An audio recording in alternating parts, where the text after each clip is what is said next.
to show you how to make a simple little bird feeder. First, you need string, paper towel or toilet paper roll, some bird seeds. Make sure you put it in a place your mom doesn't get mad at you, and some peanut butter. Alright, make sure you put down some plates so if there's like a big mess, you don't have to clean, you can just pick up the paper and throw it away. Alright, let's get started.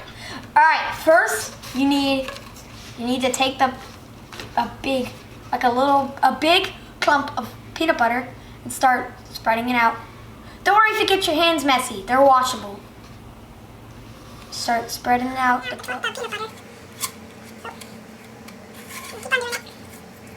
A nice thick coat on there so the bird seeds can stick on it.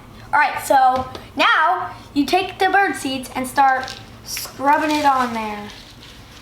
Oh, all that bird seeds. Keep on doing that. Yeah. And let's just sprinkle some on there so the birds can be happy. Alright, now, when you're done with that, you take the string, then you put in the string. Give it a sec, you need to get it out. And there you go. Once you get it through, tie it up. And then, I'll meet you outside. Alright, now we're gonna hang it in my hibiscus tree because a lot of the birds that live here love them. Turn on. Perfect. It fits. Now you just wait until the birds come. Thanks for watching. Bye.